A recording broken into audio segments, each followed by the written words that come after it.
Hey guys, this is Stephen Howard and my dog Yucca. Hey Yucca.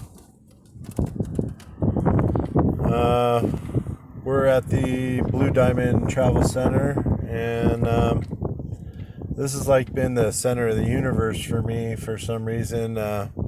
Keep bumping into people that need the knowledge that I have. I met a guy today named Sean, and he's a reformed drug addict. He's definitely reformed. He's been working for many years for Freeman on $1 million buildings here in Las Vegas.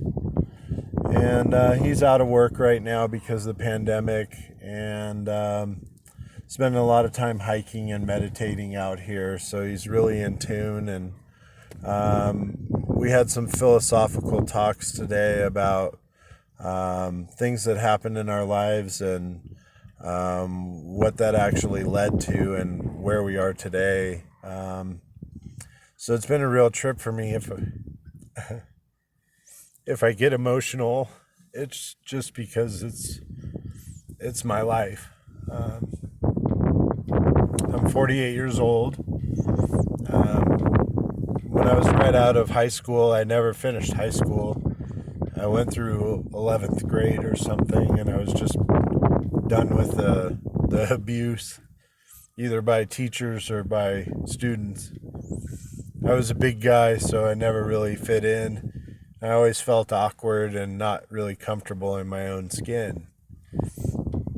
Anyway, long story short, I went through the Grateful Dead, and I had a spiritual awakening, while I was doing hallucinogenics, back in the 80s, people were doing mushrooms and acid, all that stuff, and I was perfect age. I was 19 years old. Parents were divorced. Just got money from I don't know where, and I bought a VW bus and I started traveling around. And I know I'm crying. I'll tell you at the end of the story. So I went to about 127 Grateful Dead shows, and I was at Shoreline Amphitheater, and I remember a guy riding a motorcycle with a blonde on the back, but it was like a 80s dirt bike, and he was riding it through the venue while it was very crowded.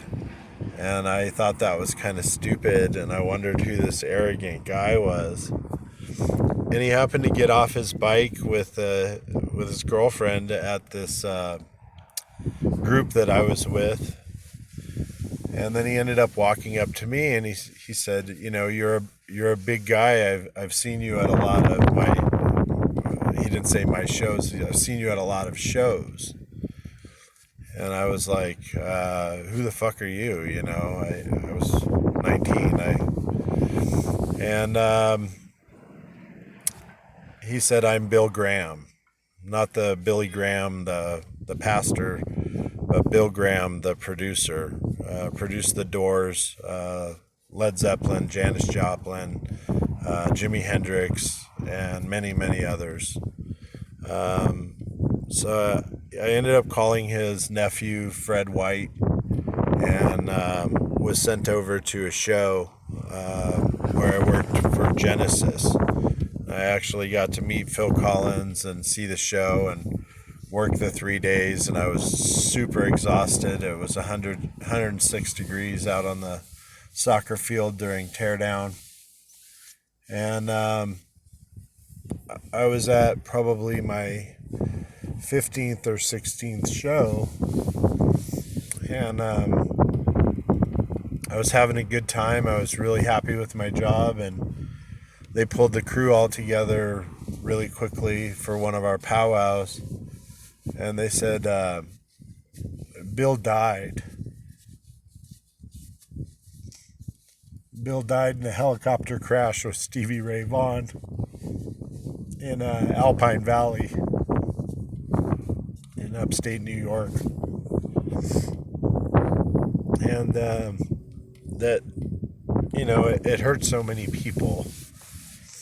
And I was young, and I was feeling like I was in a heyday or something. And his son, Bill's son, ended up taking over, and then eventually, I believe, selling the corporation to a larger corporation, or I think it's called Golden Voice or something now. Anyway, long story short, I had a spiritual awakening back then at 19 years old, and I didn't realize what to do with it. I didn't, that's the big problem with hippies is once you're awakened, what are you going to do with it? Once you have that information, once you've been through all of your stuff and you've recalculated or recalibrated yourself, what are you going to do now? What's the result? And oftentimes the result is not good. Oftentimes the result is, homelessness, failure. But I was watching a video of a friend of mine named Chongo. He's a rock climber. You can see him on Valley Uprising on Netflix. He's a writer of many books. He's Yoda. As far as I'm concerned, he's fucking Yoda to the climbing community.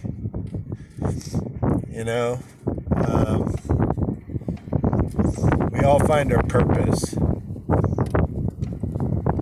And so as I sit here at the gas station and I meet Sean and I meet all these other people, I've met so many people that I've started to realize that, there's a whole world out there of communities, and oftentimes they aren't all working together. But if we got to a soulful understanding that the point behind the whole hippie movement and the whole metaphysical movement, it's not to go get lost. It's to be found. That you lose yourself, but you also find yourself. When I'm out on a surfboard or out rock climbing or out doing anything, even walking my dog out in the wilderness, I feel like I'm one with something. And that's what everyone needs. That's what our entire world needs. And when you're not alone and isolated, the world also needs a lot of love. And that love is always the best answer. That all this violence and all of this stuff that's going on, our ancestors are like OGs, and it's just it's a powerful thing if you really think about it. There's a lot of things that, Sean and I see in the world that people don't see, and it's usually from nature. And nature doesn't have a voice, but it's about to. And I think that there's a lot of underlying things that I learned when I was 18, 19 years old, traveling around with the Grateful Dead, that are becoming very, very key right now. That I was awakened back then, and maybe I went to sleep for 30 years or 15, 20 years. Maybe I've been asleep, and I've definitely been awakened again. And this time, it's without drugs, without any help, without anything, to just be and figure it out. Figure out what you're really made of and what you really want to do with your life. And sometimes that takes like sitting under a big tree. Other times it takes, going out and becoming a firefighter or becoming an EMT. I'm so proud of my daughter, Samantha. I worry about her every day, being an EMT in this environment. But I'm just really happy that she found something that she loves to do. I've been through a lot. I don't feel sorry for myself. I just know that I'm awakened and that I have a vibration that certain people are understanding and realizing, hey, we're all going through it, man, and it's going to be okay. That there's people around you that don't even know you that would help you or fight to the death to try and save you. And I'm one of those people. I'm sitting out front of a gas station, and I have a way of just bringing the calm or bringing the peace, and making sure people have a mask on, and whatever the compliance is, or whatever this ridiculous nation is going through right now. But the point to my whole story, hey, thank you so much for fighting fire, man. You're running in while we're running out. I got it, brother. Thank you. I appreciate it. So, I think the point of everything I'm trying to say is that it comes down to basic humanity, basic kindness. That, if you come from a vibration of kindness, it just comes. It's just all around you, and it wards off everything else. So just be aware of that. Anyway, Yucca and I are saying one love, everybody. I hope you have a great day. I'm only sad because I lost some people in my life that really meant a lot to me, and we all have, and all we can do is honor them. That's really the point of this life. So enjoy every day you got. Go out, go hiking, get some fresh air, do something that feeds your soul. So have a good day. Mahalo.